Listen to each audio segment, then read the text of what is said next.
listen, you're my friend. I noticed you haven't really been yourself recently. Yeah, I feel like something's up. How are you? Are you okay? Is there anything you want to talk about? I just want to know how you're feeling. And listen, even if you don't know what to say, I'm here to talk. No matter what you're going through, I just want you to know I'm here.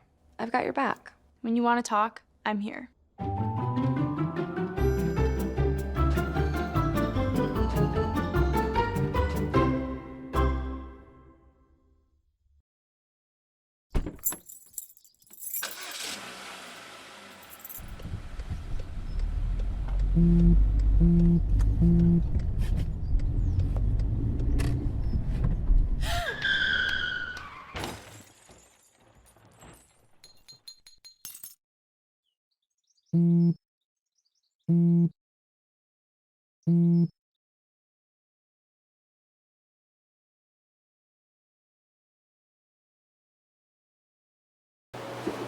Welcome to Let's Talk with Patricia, and I'm your host, Reverend Dr. Patricia Fickling, and our guest today is the awesome pastor, Reverend Dr. Jerry D, pastor of Beulah Missionary Baptist Church, located in Decatur, Georgia.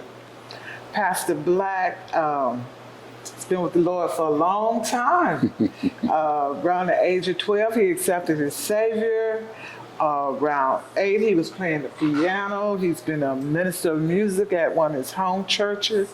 He's also accepted his gospel to preach at age 21. He's been pastoring for well over 45 years, they say. He's been at Beulah for 30. But today, he is the new recipient and being inducted into the Arkansas Black Hall of Fame. And we're going to celebrate him throughout the month of October doing that. But today he has stopped by to engage in a conversation about life after the loss of a loved one, specifically a spouse. So we're going to spend some time talking about that. But good morning. Good morning. How are you doing today? I'm doing fine, thank you. Great. I want to first of all thank you for taking time out of your schedule to come spend some time with us and to delve into this topic. Want to first go back and let's start with the beginning. First Lady Glenda Black, your first wife, who is now deceased. Yes. Let's talk about, how did you all meet? We met, it was a unique meeting because we met both in the field chopping cotton. Chopping cotton? Yes, in southwest Arkansas, which is right on the Arkansas-Missouri state line, 65 miles north of Memphis, Tennessee. Okay. And I saw her struggling with the road that she was on, which was full of weeds, and chopping cotton business was to labor to remove the weeds from the rows of cotton without cutting down the cotton. Okay. And she was having her difficulty and lagging behind the rest of us. And I asked and inquired of my brother and cousins who she was, and they didn't know. And I said, well, I'm going to help her on her road. Okay, then. And that's how we initially met.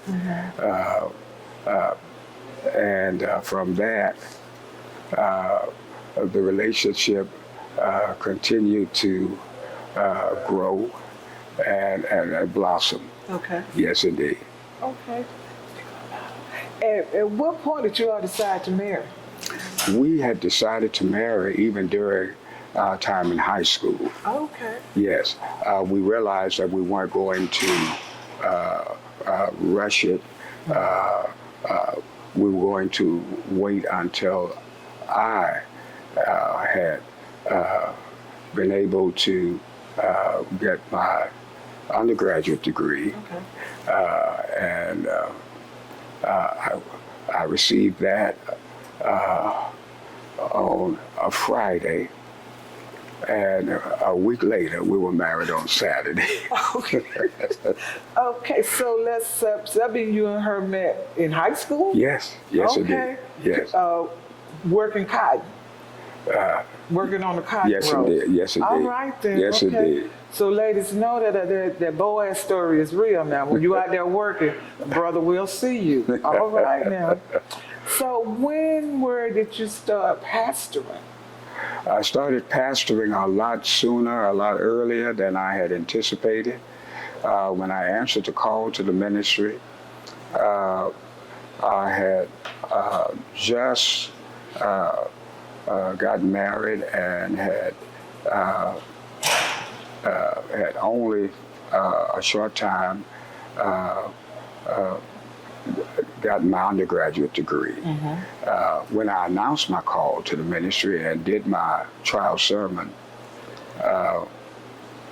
6 months later, I was contacted by officers of the Greater Paradise Baptist Church to consider becoming the pastor of Greater Paradise, which was a church really newly formed and in its infancy, and had not been in existence long at all.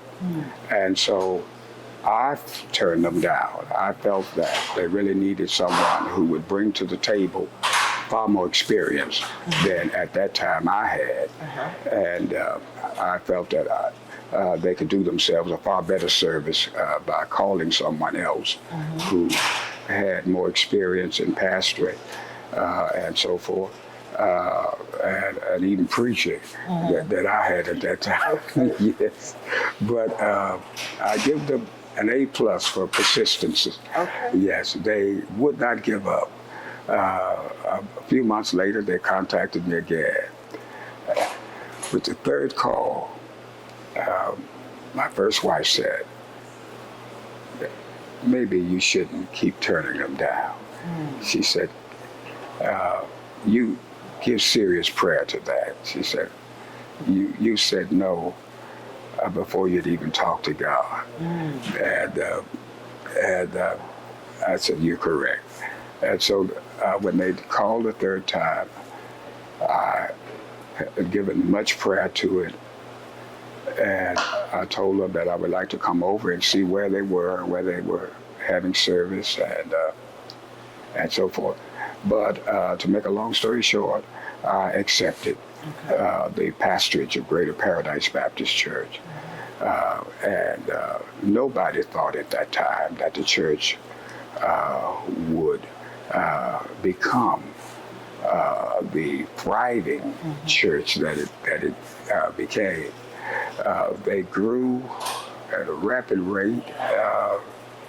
We were leasing a church, the Emmanuel Baptist Church, that had been formerly occupied by Emmanuel Baptist Church congregation and Reverend W.O. Lindsay. They had moved to another location, and so that church building was available. And that was then that we were able to lease that building, that church facility, and we met there until we outgrew it. And then we moved to another location that a white congregation had formerly been worshiping in. And we had room to continue to grow. And the church had a balcony that just surrounded the interior of the church. And we grew numerically and we grew spiritually. And yes, and it was when I left Greater Paradise, the church had become the strongest Baptist church in the state of Arkansas. Yes, in numbers, in membership, and it was the church where the former President Bill Clinton would come over and worship with us. Awesome.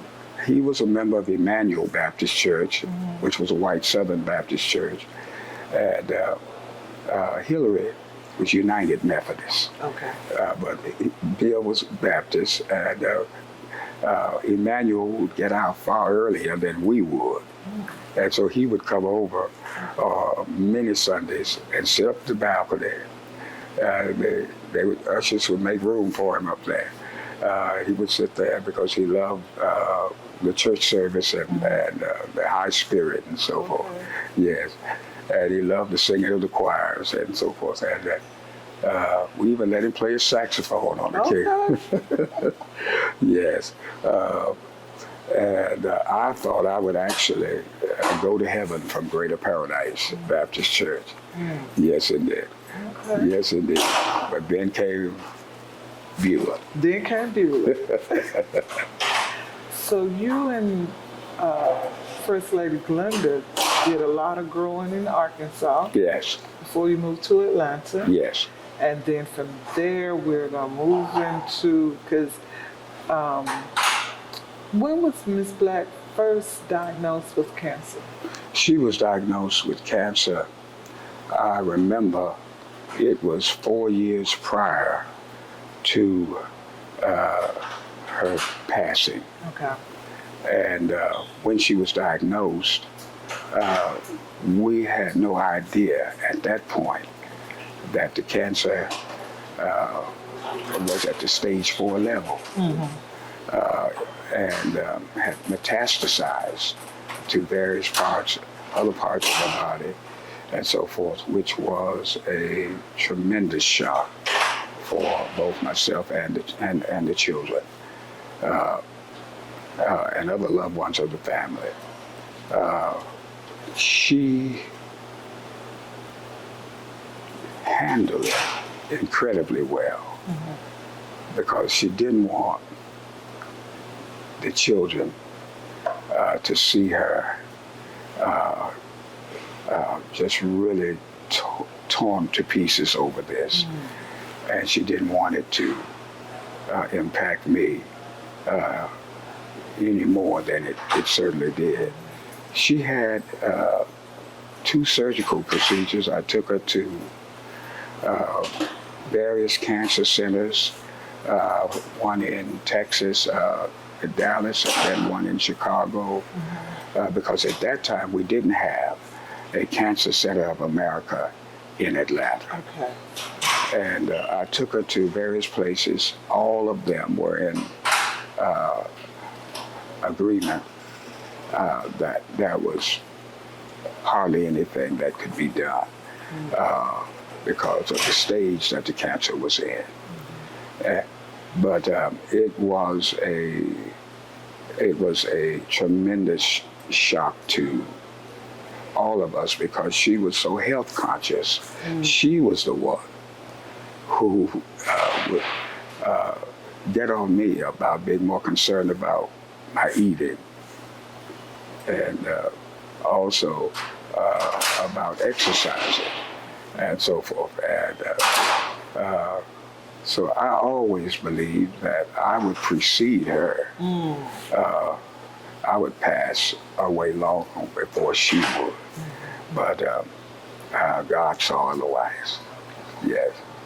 Now, having kids, but we haven't talked about the children yet.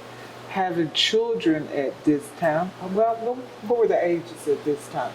Well, Tangi, our oldest rather, Tangi had reached adulthood and had a child of her own at that point. I'm trying to remember now the exact age that she was, but she wasn't a full-grown adult. Jerry Jr. was also a full-grown adult at that time and had married. And he and his wife, they had just young twins, young twin daughters.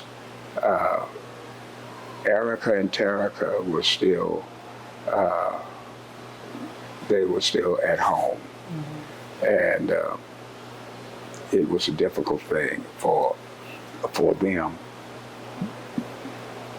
because I went in and informed them that Mom is gone. I called Tangi and Jerry Jr. to inform them and make them aware of her passing. They took it extremely hard, as I did also. I had tried to prepare them, as she had, for the strong possibility of her passing. She came to church on numerous Sundays when she was still battling that disease,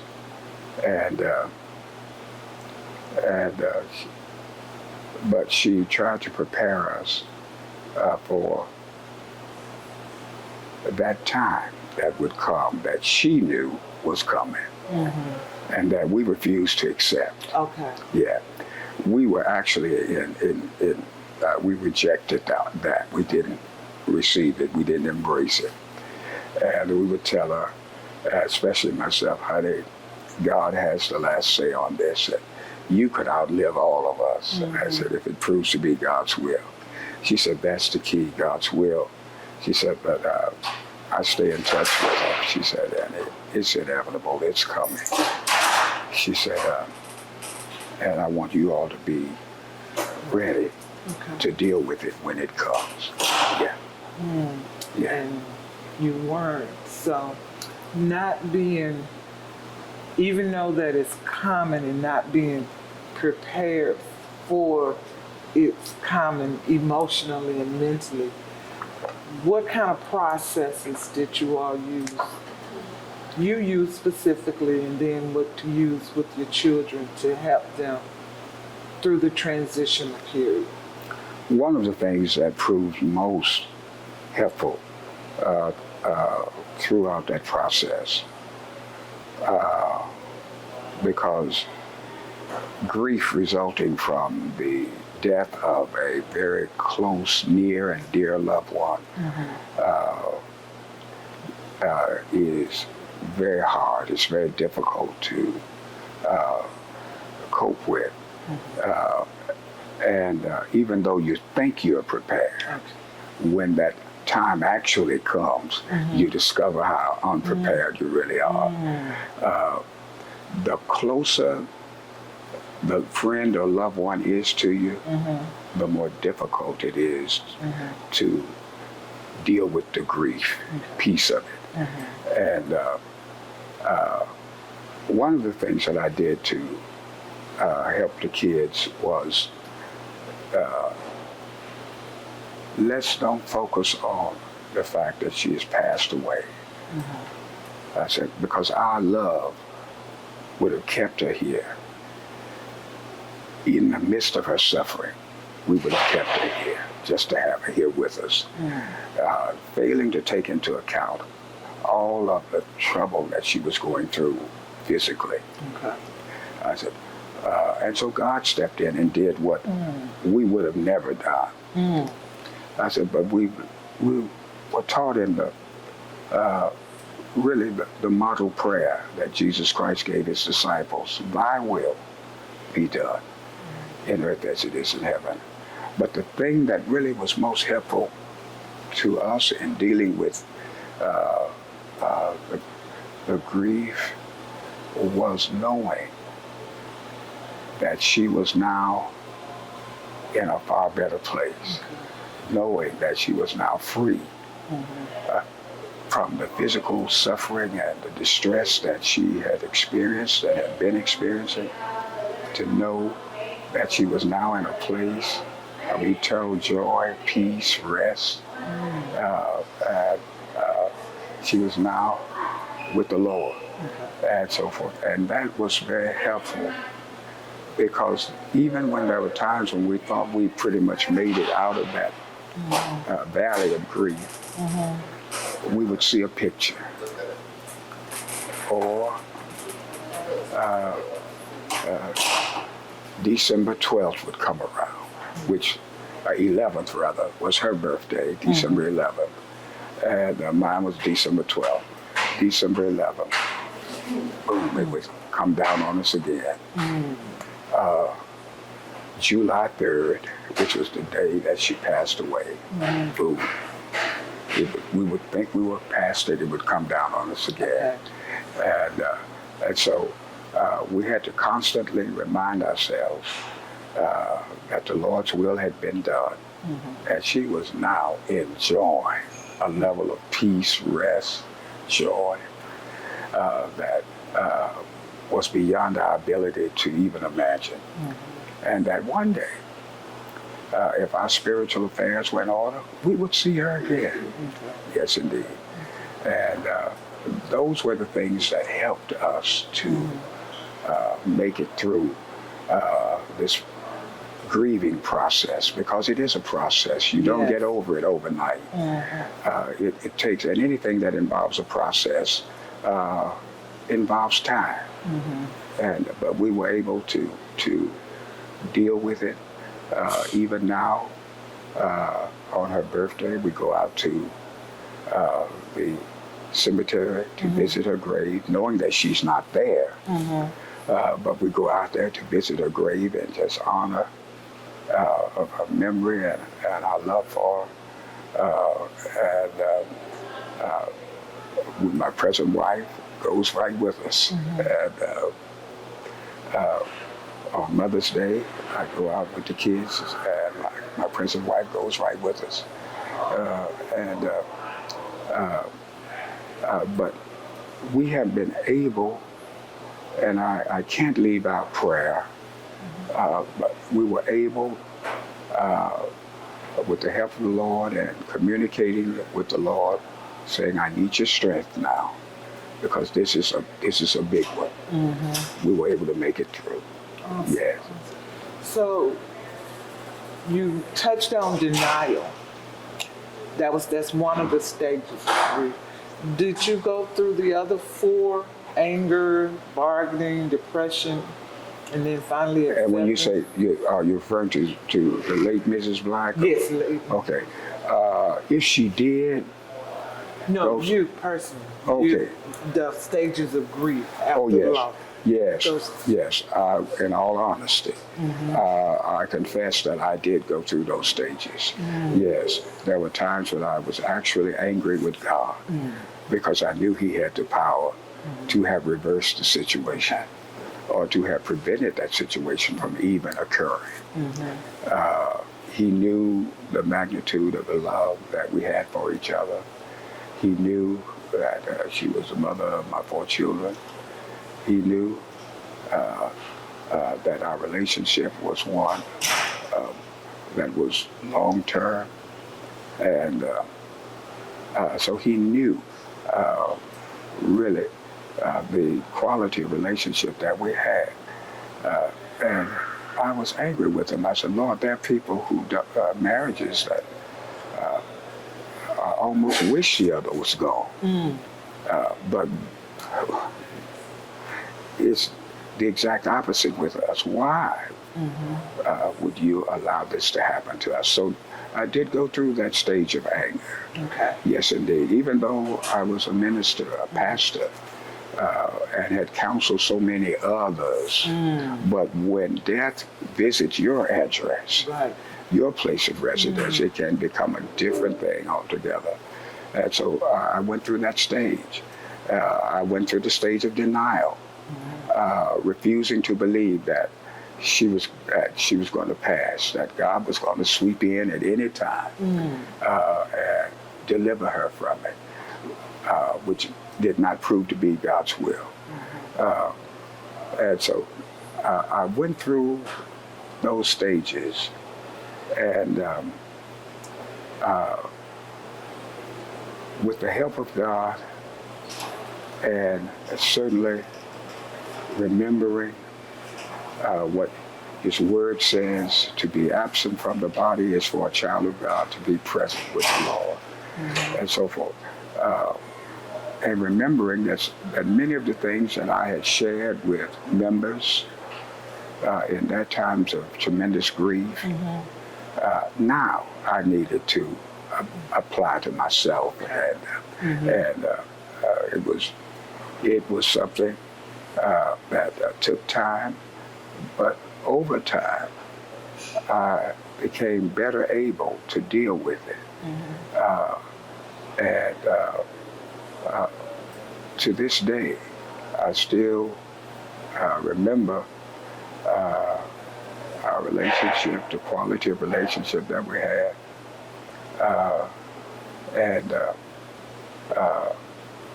I have not lost my love for her, but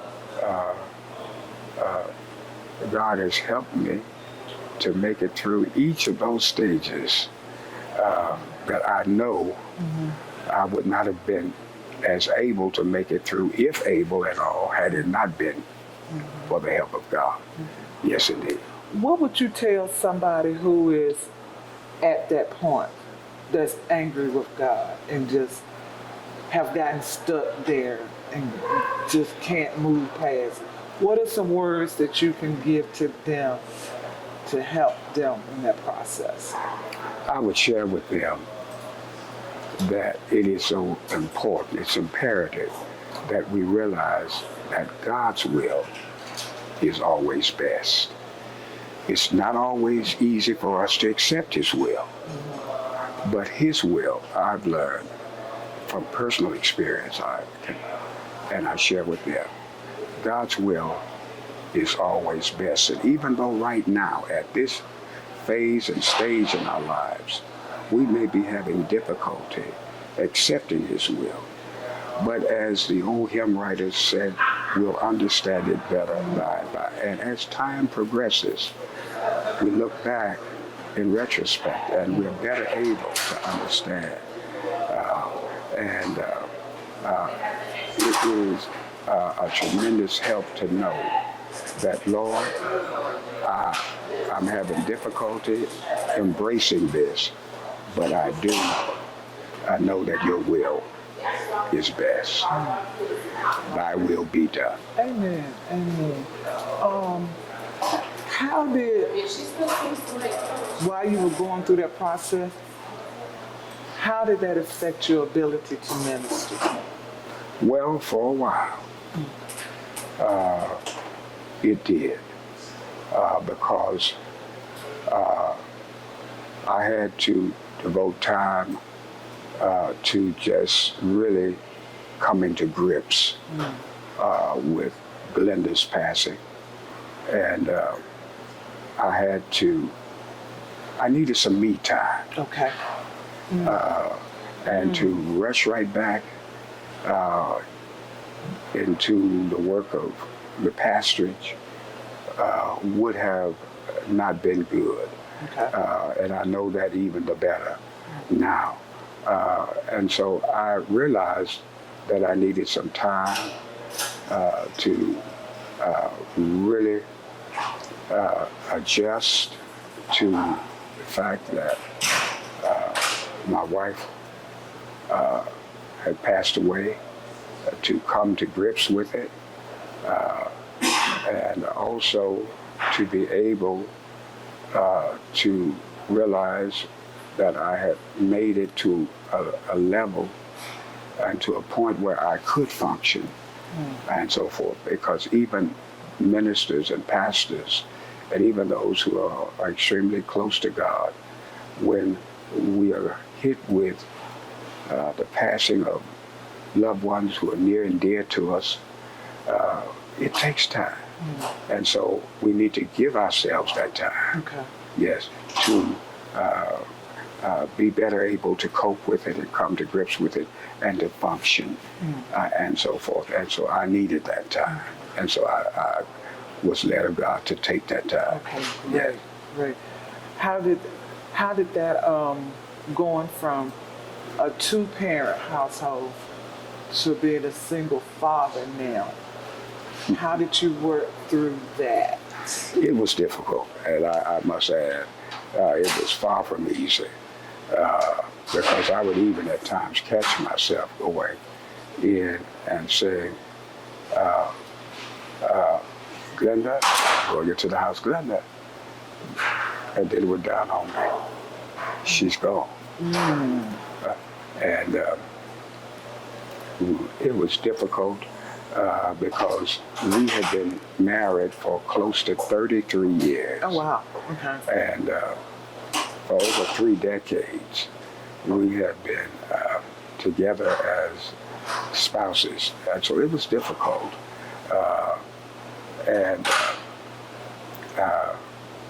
I had to just really adjust to the fact that that special lady in my life was no longer there. Okay. Yeah. Okay. Yeah.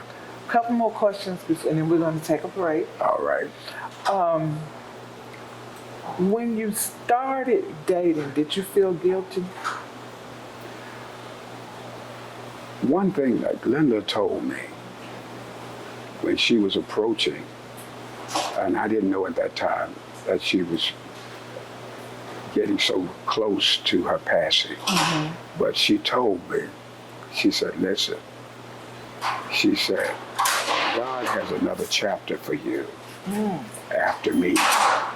He said, the Glenda chapter will come to an end. She said, but she said, that does not mean that God doesn't have a chapter after the Glenda chapter. He said, I want you to hear that and let that soak in. Okay. And so I would think about often what she had told me. And that she said, we've had a wonderful, wonderful life together. She said, but God has a chapter that's after the Glenda chapter.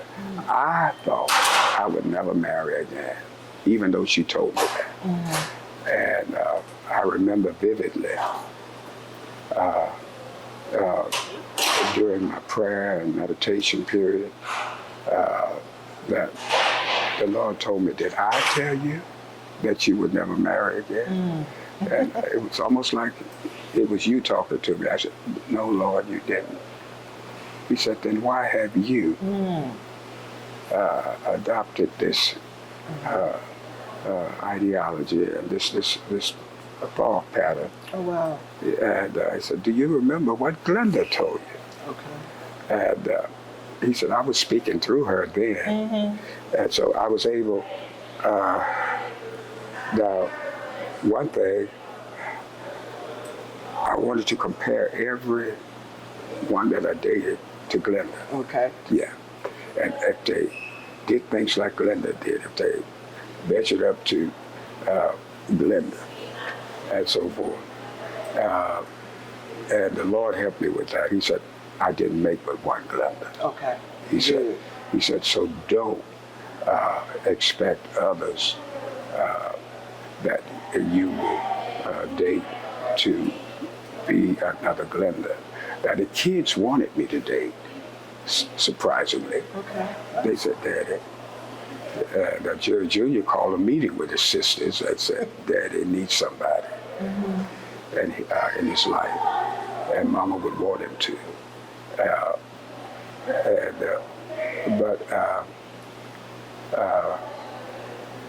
I accepted the fact that God didn't make but one Glenda. Okay. And that chapter was over. Okay. And so I came to accept that, and I was able to move on with a better sense of direction and a better perspective than I otherwise would have had. Yeah. Okay, great. Final question. Do you think you made a decision based on time or emotion to get involved in another relationship? Well, in all honesty, I knew time played a role in it because I wanted to make sure that I had made it out of the Glenda chapter. Okay. And if I had rushed into another relationship, then it could have been a really problematic because I would have entered that relationship too soon. Secondly, being a pastor, I didn't want to go into a relationship too quickly and marry too soon for people to say, that was probably going on. Oh. You know your people. Yes, that probably was going on while Glenda was still alive. And so I let some years pass and so forth.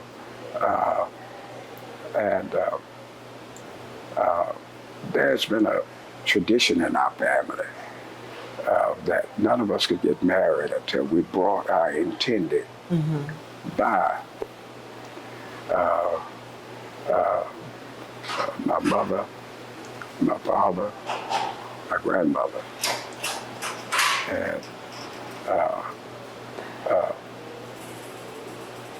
I was the only one of my siblings who did that. I was the only one whose marriage remained strong and stable and lasted with Glenda and nod of approval. I concluded, well, I'm glad you gave the nod of approval because I'm going to go on and marry her anyway. But I valued their assessment. Okay. And Grandma was gone when the present Mrs. Black and I, when I had asked her to become my wife. Grandma, Mama Pearl was gone. Dad was gone. But my mother was still living. Okay, great. And Mom had heard about it. Now, how she got the news, I never know. But Mom got it. I think she worked for the FBI. I don't know. No, but she could just get the news. And Mama said, I want to meet her. I said, okay, Mama. And so I talked to the President, Mrs. Black, and said, I want to take you to the great state of Arkansas so you can meet my mother. And Mama fell in love with her. Oh, wonderful. Yeah.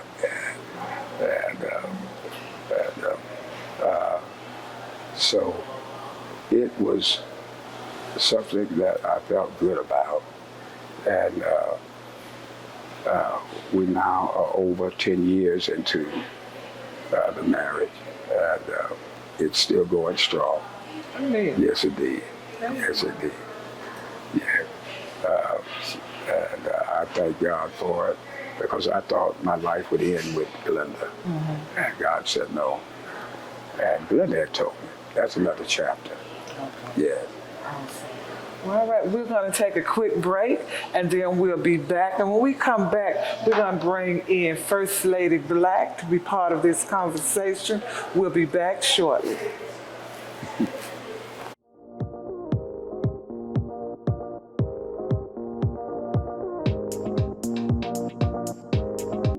When it comes to making plans, you are the best. What about those barbecues you plan in detail for your family? Or your daughter's first costume party? It was out of this world. The same way you plan each detail for those moments, start planning to protect you and your loved ones from a natural disaster.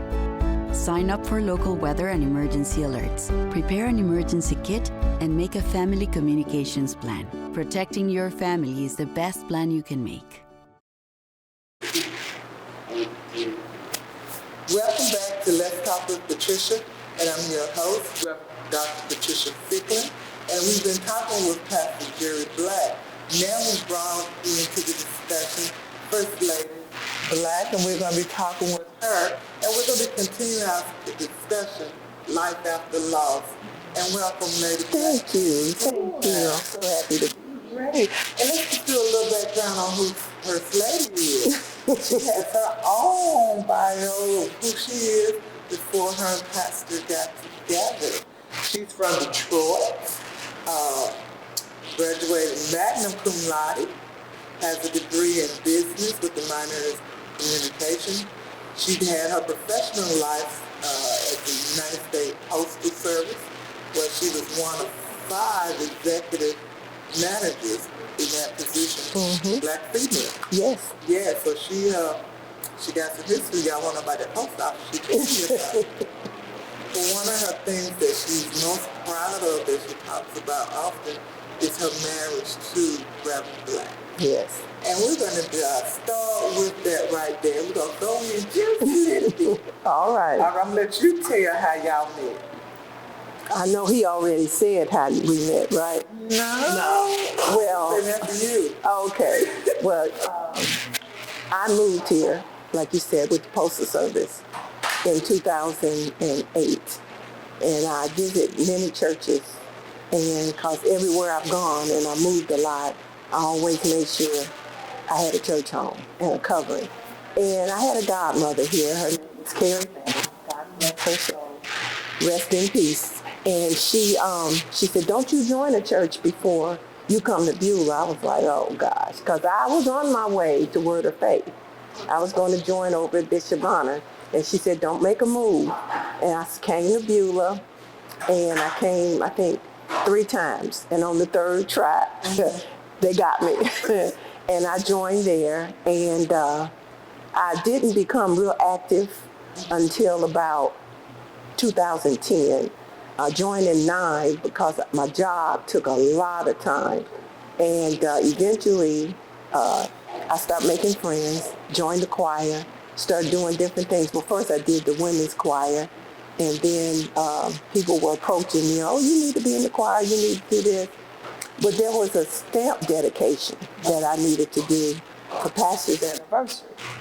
And Christopher Hightower got in contact with me, and we were going to kick it off. But he said I needed to talk to pastor first before we did it. So I got in touch, I called the office, got in touch with pastor, and then we met then, and then I would see him here and there at church. And I called one day, and then about the stamp dedication, and I got a call back, and it wasn't about the stamp dedication. And that's how I got started. Yeah. Was there a difference between dating pastor as opposed to dating somebody who was not as popular as he is? Oh, absolutely. When you date someone that's very well known, a pastor, an actor, an athlete, any of those categories where someone is very well known, it is a big difference. You have to have discretion because people will define your relationship before it's really defined. Before you can even define it, they're already defining it if it's out in the open. So we had to have a lot of discretion on the things that we did, the places that we went to get to know each other. Actually, the best thing about it was Pastor and I talked on the phone for 6 months before there was any interaction at all, one-on-one. Before we went out to dinner, before we went to the movies, we got to know each other on the phone. We talked on the phone for 6 months, and by the time we had the interaction with one another, it was like we already knew each other. Yeah. Oh, thank you, Dave Pastor. How did you make the adjustment from being a member of Beulah to being someone passing the stage?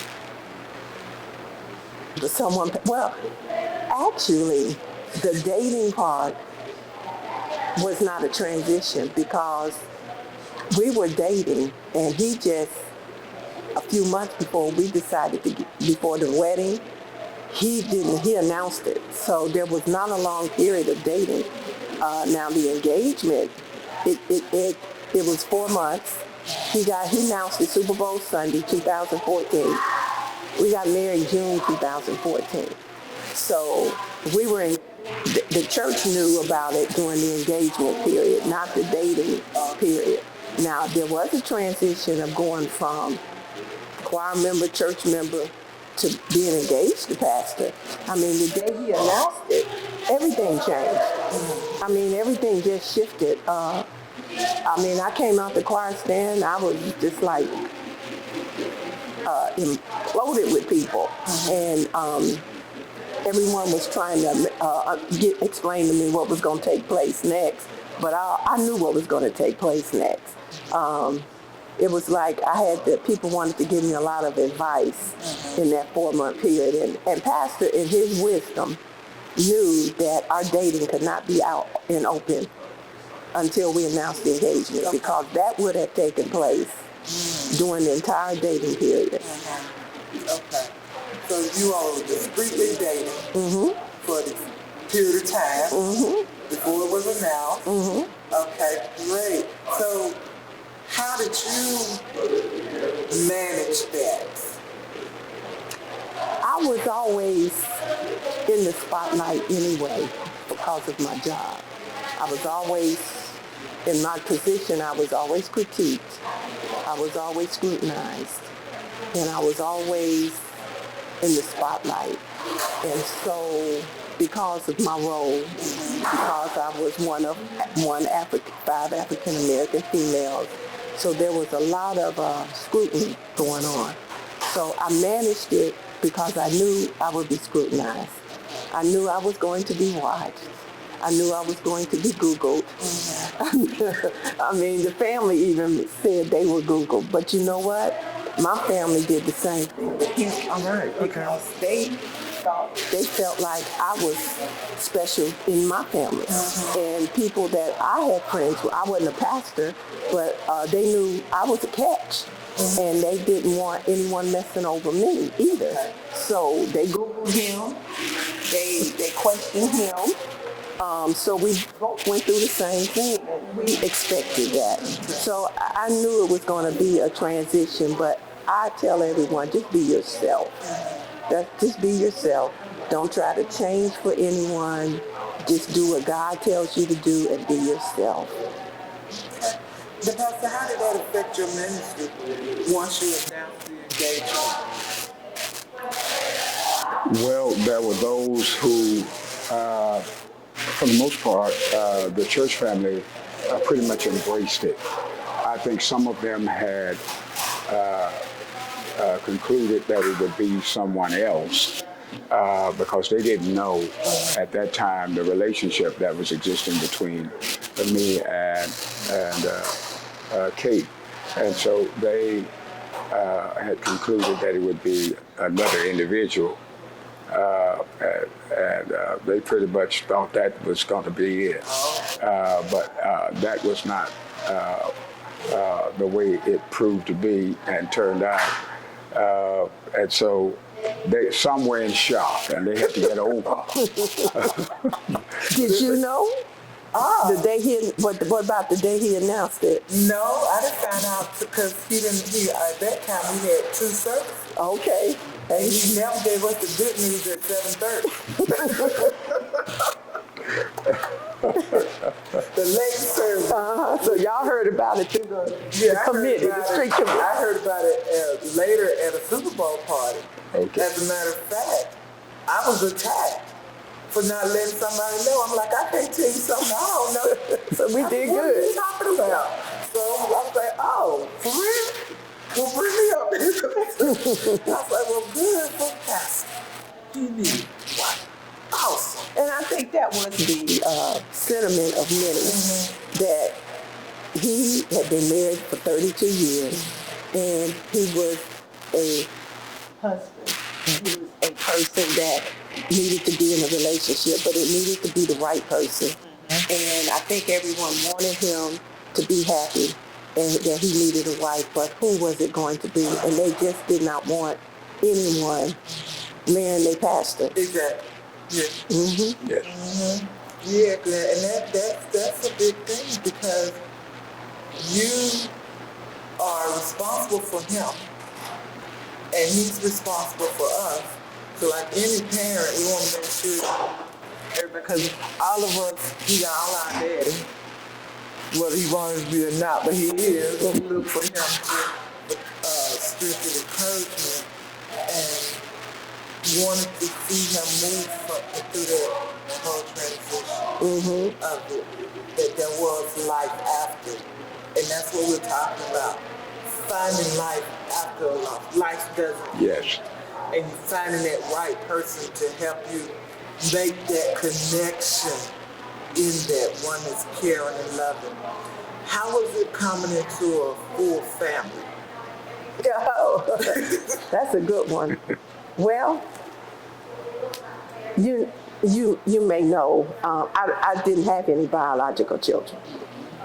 And How was it moving into a full family? Whenever someone asks that question, I smile because many of you know, and those that don't know, I didn't have any biological children. The timing and plus for physical reasons, I didn't have any. And I always wanted children. And it was you call a transition, but the way I handled it is like I handled everything else. I'm going to be myself. I was not trying to replace anyone. I was not trying to be a substitute for anyone.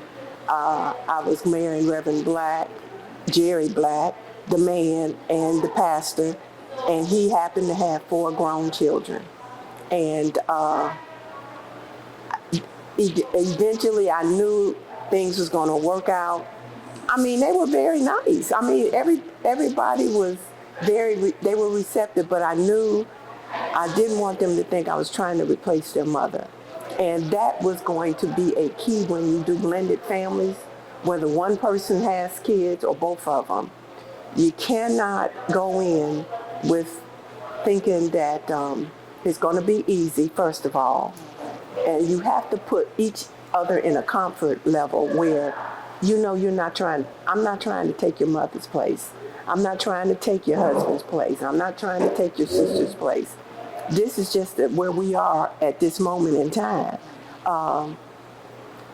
They called me Kate. Then they called me Mama Kate.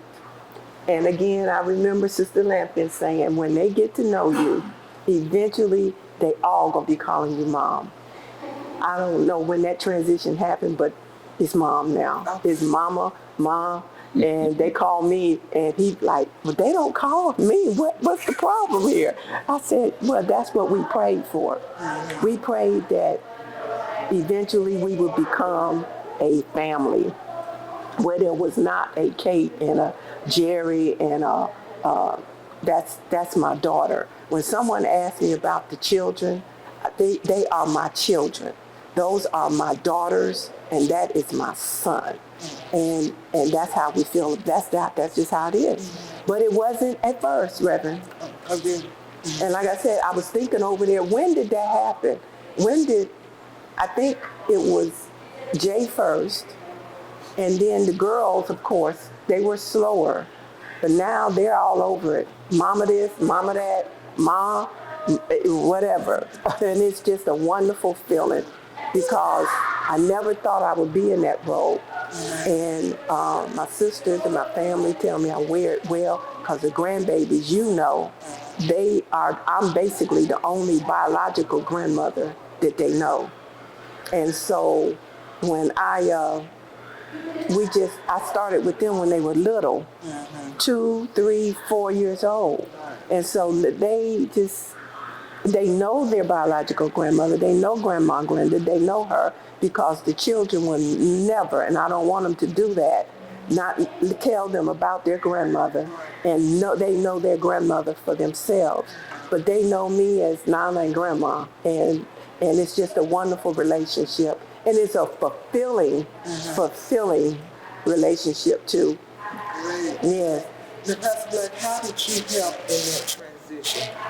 What kind of conversations did you have? Because it seemed like Jerry Jr. was always on board with you transitioning and being someone else. And how did that help with bringing the girls on, with him coming on board and guiding, like, okay, Dad's ready, let him have it, having those kind of conversations? Well, first of all, I talked before I talked with the girls about, I talked to Mrs. Black, and I told her, I said, the girls are going to be slower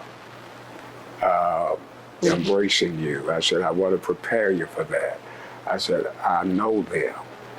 I said that they're going to be slower. I said,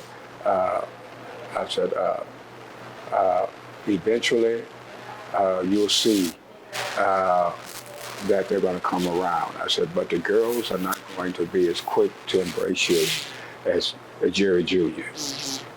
And I talked to the girls and told them, and I said, this wife, this lady who will soon be my wife, is not coming on board with any wrong intentions. I said, she wants to love you as her own children. She doesn't have any children of her own. I always have wanted them, but she's never had them. Been blessed to have them. I said, I said she would love it to embrace you all as her children. I said, if you all will let her, and if you all will be receptive to that, and so forth. And so talking with them back and forth, and her putting forth special efforts, preparing meals and doing things with the grandkids and so forth, they gradually started to see that she had not come on board with any wrong motives or any ill intentions or anything, and had not come on board to replace Glenda. She goes, as I stated earlier, even to the cemetery to visit Glenda's grave and so forth, and to make sure that things are right there. And so they came to see that, and it was a gradual process with the girls, but it was one that proved to be one that worked out beautifully. And so now, as she stated, they call her, and I said, who was that, honey? And she said, that was Erica. I said, Erica? I said, and she didn't ask to speak to me? and she said, no. She said, well, really she needed to talk and get a female perspective, and she wanted to talk to somebody who would give her the right perspective and so forth, which was not you. Do you feel, Pastor, do you feel that that's an important part for the person who has lost a loved one to have that kind of conversation when there are children before they bring in a person who they're looking to bring into the family permanently? It is extremely important because when you're dealing with what we sometimes refer to as blended families, that can be more of a challenge in and of itself. So the more that can be shared with the parent concerning the individual who will be joining the family, who will be becoming the spouse, and so forth, the husband or the wife, after that former spouse has passed away, is important. It helps to really prep and prepare them, and to help them really to see things from a right perspective. Yes, indeed. And time. Yes. Time, and you know, we are very impatient. We're impatient people. And time will help anything and all things. There was not going to be an instant. Right. instant relationship. There was not going to be an instant bond. And there had to be time. I had to get to know them, and they had to get to know me. And it all happens in God's time. We prayed, he prayed, I prayed, and eventually everything start coming together. But if you go into a relationship like this, in a blended families and expecting things to shift right away, you can't put a time on it. You can't put 3 months on it. Oh, it'll be 9 months. Oh, girl, give it a year. No, everybody's is different. Everybody's situation is different. Mine just happened to happen. It happened gradually, and now we're there. And we've been married for 9.5, going on 10 years.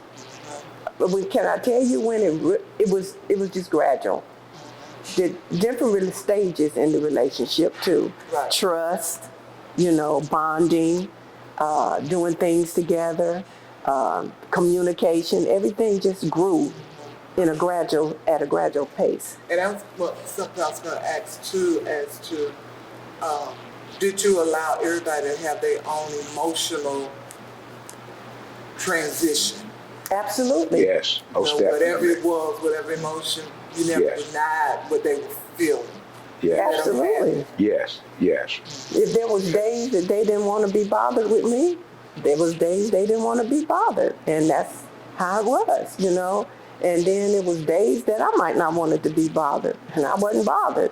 You had to go through, you just had to learn one another. And we're in a microwave area right now. Everything has to be instant. Mm-hmm. And if you don't have patience, it's not going to work out, because you got to wait on God, and you have to wait for everyone to get to a certain point. Right. Did you feel you had a supportive system? Supportive system in the transition from pastor to being seen as wife, mother, grandmother in one I do? Did I have a supportive system from him? No, in getting with pastor. Because you went from Kate, single, no children, living her best life, to first lady, mother, grandmother, church mother, and all you said was I do. Did I have a supportive system? Absolutely. Because prior to Pastor and I dating, prior to us getting married, there were friends outside and family outside of Beulah, and there was individuals inside of Beulah that you wouldn't even know, because they were just that discreet, and they were so supportive. They would pray for me. They knew what was getting ready to happen. After he made the announcement, you had a lot of other people coming on board. But just like the relationship with the children, everything has to be gradual. Okay. You have to have build that trust level. But I did have a supportive system, and I prayed. I prayed to God and said, okay, I need to know how to take care of him. He's a different individual. He's cut from a different cloth. You know that, Reverend Pat. And he has needs that someone else may not have. He has certain circumstances. And when someone came to me after we got married, Sister Black, what's going to be your ministry? Reverend Jerry D is my ministry. I do whatever it takes to get him where he's happy and healthy in that pulpit. If he's happy and healthy, the church is going to be happy and healthy. So that's my ministry right there. At any time, did you feel you were a substitute for the first Mrs. Black? And if so, did you share that with Pastor? I never felt, let me clarify that. I never felt that I was a substitute for the first Mrs. Black. Other people may have tried to make me feel that I was a substitute. But you have to be sure in yourself where you stand, who you are, whose you are, and what you're about. And I knew that was going to happen, so I was prepared for it. But I know my worth, and I knew I had a career of my own before. I mean, you briefly went through my career, but I had a 36-year executive career with the Postal Service. And so I was my own woman. And so you can't make me feel like I'm a substitute, but I know that others tried to make me feel like that, but it was not successful. And I never had to share that with him because I never felt like that. Okay, great. As a couple, how challenging were you all the first few years? As a couple, How challenging was it? for me, in all honesty, I didn't find it challenging at all. That's awesome. Yeah, I think one of the challenges that I had was the fact that she was agreeing on where we were going to live, because she lived so far up north at that time, in a place called Beulah, Georgia. Tell all my business. And I didn't know, what in the world are you doing, Will? And so we had to come to a happy median when it came to where we would live, and so forth. And I wanted to live closer to the church. And absolutely, that's what we should be. And so we both agreed on a home in Lithonia, and that's where we moved, and that's where we're presently living still. 6 months after we were married, we moved into that house, and mine went up. The former resident went up for sale because we had to create our own home.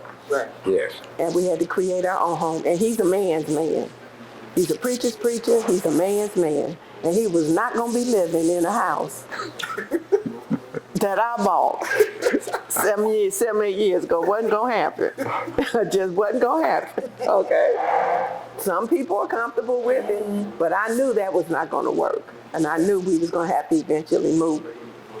And I know we had to be closer to the church. He's the one that is doing most now. You know, when I was working, I lived in Beulah because my office was in Lawrenceville. So, but I wasn't working there. I was retired. So I go where he go. If you go to Timbuktu, I go where he go. Right. Okay. All right. Start dating someone you actually don't know that they have children and so forth. You're in that stage where you're getting to know, you may have someone that takes care of their mother, that their mother lived with them. Before it gets too far, you need to make up in your mind, do you want to go there? Do you want to take it long term? Because I knew at the beginning we had 4 children, okay? And so, and I knew I was going to be in a blended family. So you pretty much know before it gets there what you're walking into. So you need to pray about it. You need to resolve in yourself that this is what I'm going to be working with. And if you do decide that you're going to get engaged, you need to have that counseling, because you need to talk through the do's and don'ts and what's going to be and what's not going to be. When a woman is dating a man that has, when you're going into a blended family, it is important that you have a man that will set the tone. Once he set the tone was set. But if you have someone and you keep going on and on about different issues and he's not setting the house in order from the beginning, when Pastor and I got engaged, he set the house in order. He got up and he set that house in order at Beulah. When we got engaged before the children, he talked to the children, this is going to be my wife. Now, if you don't have someone that's going to do that, you're going to have issues. You're going to get married, and then the issues are going to continue to arise. So you gotta have the head of the household set the tone for the head of the household. If you're going to, you need to take your time. Growth is gradual. You don't go from a bottle to meat overnight. Right. And so if they have children, you can't expect them to embrace you overnight. And when you marry him, and when I married Reverend Black, I married his children. All the good things, all the bad things. When he married me, I got family members too that they have crazy. So, you take on all of that, and you all discuss it. But when it comes to the children, you're taking their children on, and you have to be patient with their personalities because they're going through a transition of losing a parent. And then they feel like someone's trying to come in and take their place, and you're not giving it time, you're going to have issues. So time is a key. If I had to say anything, time is a key, and we all know knowledge is power. So know what you're getting into before you get into it. Yes. Pastor Black, we're going to finish out with you. Share your heart with the people who have lost their spouse and unsure about moving forward. It's so important to realize that life goes on. You come to that with the Yes. And that God very well has another chapter, another phase of life for you that goes beyond the passing of that loved one. And so your life shouldn't stop just because that loved one's life has ended, at least has ended on this side of the river. And of course, it's important that you stay before God in prayer to seek his guidance, but also to know, Lord, what is it that you would have me to do now that I've come to this age, phase, and stage in my life? Is there anything beyond this that you have for me? Because I want to be in accordance with your will. And so many people sometimes fail to take into consideration those important aspects. And so they never move on. They remain in that rut, so to speak. And the grieving process seemingly never comes to an end. Wow. And of course, it's so important that we recognize the fact that God has life for us, even after the passing of a dear loved one.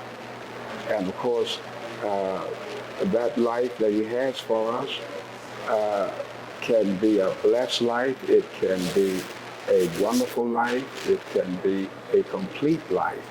But when we fail to take all of that into account and to move further, we can miss so much of life that God still has in store for us.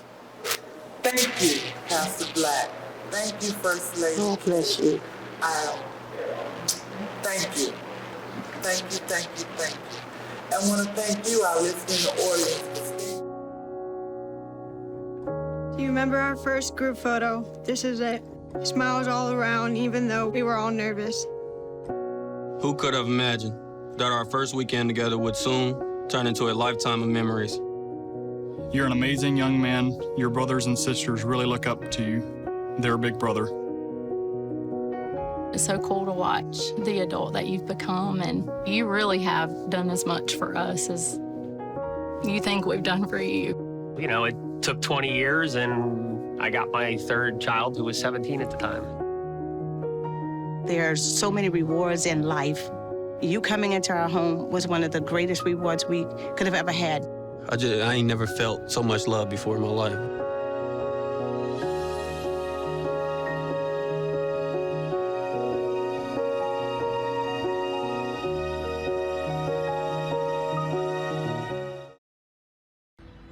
During high school, I hung with the wrong crowd and I never graduated.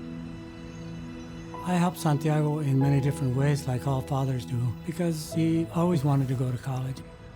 I felt a little embarrassed to come back to school, but eventually, once I came here, I knew that it's for a bigger goal.